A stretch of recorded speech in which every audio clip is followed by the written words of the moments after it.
आस्था का असली चेहरा वो सबके सामने लाकर ही रहेगा। अब आगे। फिलहाल जैसे ही अरमान वहां आया और उसने देखा कि आस्था इस वक्त दादाजी के साथ बैठी हुई है, दादाजी बड़े प्यार से उसका सर पर सहला रहे हैं। अब ये देखकर अगले ही पल अरमान का माथा सिकुड़ गया और वो गुस्से से सोचने लगा कि आखिर यह लड़की चाहती क्या है। क्या यह मेरे दादाजी को भी मैनिपुलेट करने से पीछे नहीं हटेगी? हाँ। फिलहाल अरमान तुरंत वहां उन दोनों के सामने आकर खड़ा हो गया। अरमान गुस्से में अकड़ते हुए, ये क्या हो रहा है यहाँ पर? और दादाजी, आप इस लड़की के सर पर हाथ क्यों फेर रहे हैं? मुझे समझ में नहीं आ रहा कि ये आपके साथ यहाँ क्या कर रही है। जल्दी ही आस्था ने अपने आंखों में आए आंसुओं को चुपके से साफ किया और परेशान होकर सोचने लगी, मिस्टर सिंघानिया इस वक्त इतनी जल्दी घर वापस से कैसे आ सकते हैं?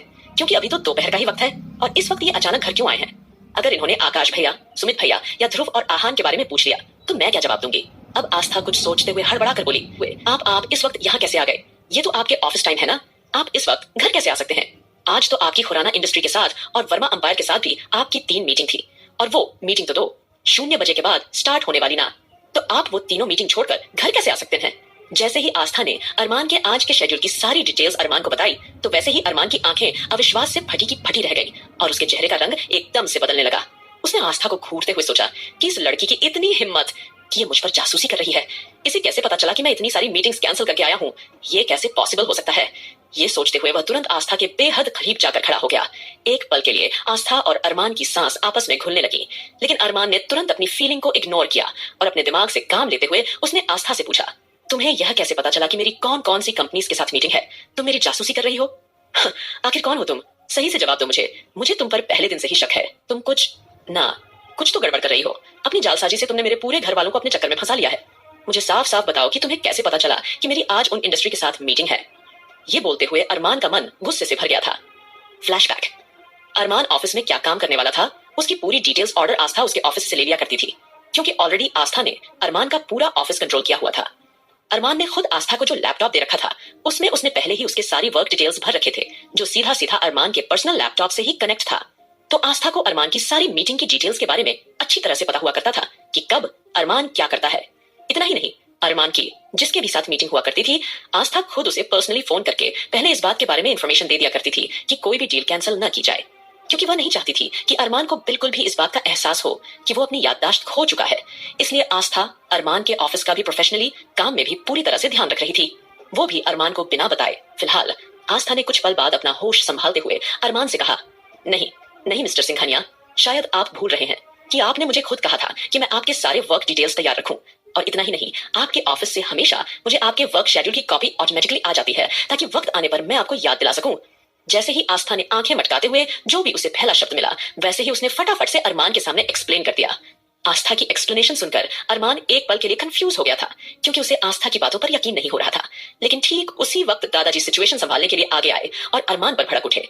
दादाजी बनावटी गुस्सा करते हुए, अरमान, अगर आस्था बेटी ने 1-2 सवाल पूछ लिया है कि इस वक्त अपनी मीटिंग छोड़कर घर क्यों आया है, तो क्या जरूरत है तुझे बाल की खाल निकालने की? ये बोलते हुए दादाजी ने अरमान का ध्यान भटकाने की कोशिश की, लेकिन अरमान इस बात को लेकर दादाजी को नाराजगी से देखते हुए बोला, अच्छा ठीक है दादाजी, वैसे भी आपको इस लड़की की बातें ही सही लगेंगी। मैं बहुत दिनों से नोटिस रहा हूँ, ये लड़की इस घर के मामलों में बहुत ज्यादा ही इंटरेस्ट ले रही है। मुझे समझ में नहीं आता इसे ये हक दिया तो दिया किसने? अरमान के मुंह से ये सवाल सुनते ही दादाजी ने एक पल के लिए अरमान की तरफ गुस्से से देखा और अगले ही पल उन्होंने अरमान को सीधा और साफ जवाब दिया। दादाजी नाराजगी से, तूने दिया उसे इतना हक? फिलहाल दादाजी ने उसकी बातों को नजरअंदाज करते हुए कड़क आवाज में कहा, अब अगर तू घर आ ही गया है तो बहुत अच्छी बात है, क्योंकि मैं तुझे ही फोन करने वाला था। तो तू एक काम कर, फटाफट से आस्था बेटी को शॉपिंग वगैरह कराने के लिए लेकर बाहर जा और इसे कुछ नई साड़ियां दिलाकर लेकर आ। दादाजी के मुंह से ये सारी बातें सुनकर अरमान बड़ी बड़ी आंखों से उन्हें अविश्वास से देखने लगा और उसके माथे पर शिकन आ गई। फिर वो झल्लाकर सोचने लगा कि कहीं उसके दादाजी का दिमाग तो नहीं घूम गया है। वह दादाजी के शब्द सुनकर अपने मुंह से कुछ बोल ही नहीं पा रहा था, लेकिन उसकी आंखों में दबा हुआ गुस्सा साफ साफ झलक रहा था। दादाजी अरमान की मन की बात अच्छी तरह से समझ गए, इसलिए वो बेपरवाही से बोले, क्या हुआ तुझे? क्या तुझे कुछ सुनाई नहीं दिया? दादाजी के ये शब्द अरमान का गुस्सा भड़काने के लिए काफी थे। वह तुरंत ही रूखेपन से बोला, दादाजी, आखिरकार आपको हो क्या गया है? आप चाहते हैं कि मैं एक मामूली सी केयर टेकर को, जो कि मेरे ही रहमो करम पर इस घर में पल रही है और साथ ही साथ अपना बच्चा भी यहाँ लेकर आई हुई है, उसको लेकर मैं शॉपिंग पर जाऊं? इम्पॉसिबल। आपने मुझे समझ क्या रखा है दादाजी? क्या आप भूल गए कि मेरा नाम अरमान सिंघानिया है? अब जैसे ही अरमान गुस्से से फट पड़ा तो वैसे ही दादाजी को उस पर काफी हंसी आई, लेकिन उन्होंने अपनी हंसी अपने चेहरे पर नहीं आने दी और अपनी मुस्कान दबाते हुए दादाजी सीरियस एक्सप्रेशन से बोलते हैं, मैं अच्छी तरह जानता हूं कि तू अरमान सिंघानिया है, लेकिन तू शायद भूल रहा है कि आस्था बिटिया और उसके बच्चे की जिम्मेदारी तूने ली थी। जब तक तू उसका पति ढूंढ कर उसके पास नहीं लेकर आता, तब तक इसकी जिम्मेदारी पूरी तरह से तेरी ही है। अब मैं तुझसे नहीं तो किससे कहूंगा? वैसे भी आकाश, सुमित, ध्रुव, आहान वह भी घर पर नहीं है। वे भी अपने किसी जरूरी काम से बाहर चले गए हैं। तो फिर मैं किससे बोलूंगा? हाँ, और आस्था बेटी, तुम जाओ, जाकर जल्दी से तैयार होकर आओ और फटाफट से अरमान के साथ जाकर कल शाम के लिए कपड़े सामान वगैरह जो भी खरीदना है खरीद कर ले आओ, ठीक है? अब जैसे ही दादाजी ने यह कहा, वैसे ही आस्था परेशान होकर सोच में पड़ गई कि आखिरकार दादाजी क्या करने की कोशिश कर रहे हैं।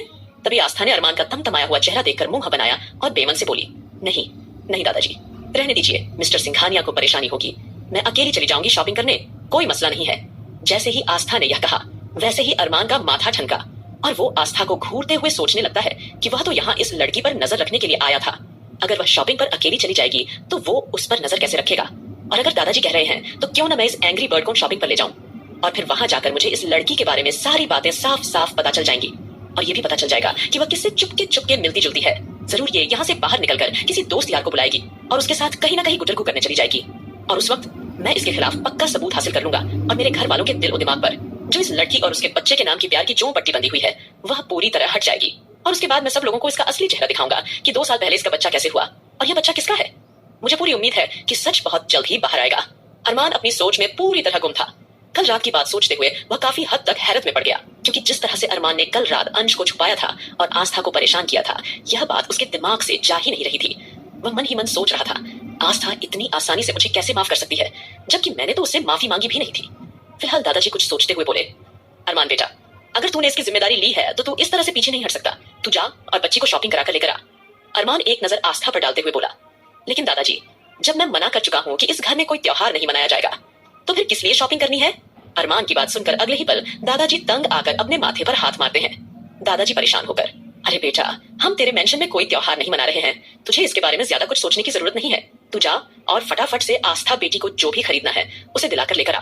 और वैसे भी उसने पहले ही अपने कान्हा जी के लिए कपड़े बना रखे हैं और अपने बेटे के लिए भी बना दिए हैं, पर अगर वह अपने पति के लिए कुछ खरीदना चाहती है तो प्लीज उसे शॉपिंग पर लेकर जा। दादाजी ने जब सीधे सीधे अरमान को ऑर्डर दे दिया तो अरमान पूरी तरह मजबूर हो गया और वो बिना किसी एक्सप्रेशन के गहरी आवाज में बोला, ठीक है, मैं सिर्फ 5 मिनट इंतजार करूंगा।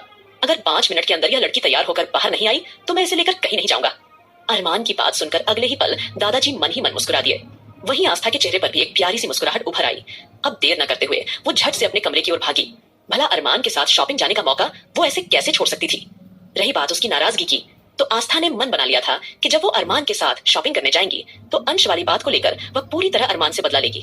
वह इतनी आसानी से इस बात को कैसे जाने दे सकती है कि अरमान ने उसके बेटे को छुपाकर उसके दिल की धड़कनों को कितनी बुरी तरह से धड़काया था। फिलहाल 3 मिनट के अंदर आस्था फटाफट से चेंज करके अरमान के सामने हल्की मुस्कान के साथ हाजिर थी। अरमान ने एक नजर आस्था को देखा।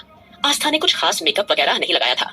उसकी खूबसूरत बड़ी बड़ी आंखों में केवल काजल ही सजा हुआ था और उसके गुलाबी होठों को किसी मेकअप की जरूरत ही नहीं थी। वह बेहद खूबसूरत और आकर्षक लग रही थी। हाँ, उसकी कद काठी थोड़ी कम थी, जो कि अरमान के सीने तक ही आती थी, क्योंकि जब पहले आस्था अरमान के गले लगती थी तो उसे अरमान की धड़कन साफ साफ महसूस होती थी। अरमान उससे कहता भी था कि अगर उसकी हाइट थोड़ी और उससे मिलती तो और अच्छा होता। तब आस्था खुश होकर उससे कहती थी कि उसे इतनी हाइट पसंद है, क्योंकि कम से कम वो अरमान के सीने पर अपना सिर रखकर उसके दिल की धड़कन तो सुन सकती है। फिलहाल इस बात पर अरमान उसे दिल खोलकर प्यार किया करता था, पर आज आस्था ये सारी बातें सिर्फ अपने मन में ही सोच सकती थी। एक बार फिर वो सारी बातें याद आने पर उसका मन बेचैन हो उठा और वह आंखों में दर्द छुपाते हुए जल्दी से अरमान के साथ उसकी कार की पीछे वाली सीट पर बैठ गई। उसे अपने पास बैठे हुए देखकर अरमान का माथा सिकुड़ जाता है। उसने आज तक किसी भी लड़की को अपनी कार की पीछे वाली सीट पर नहीं बिठाया था, इसलिए आस्था के साथ बैठते ही वह थोड़ा सा अनकंफर्टेबल महसूस करता है, क्योंकि वह आस्था पर पूरी नजर रखकर उसका असली चेहरा सबके सामने लाना चाहता था।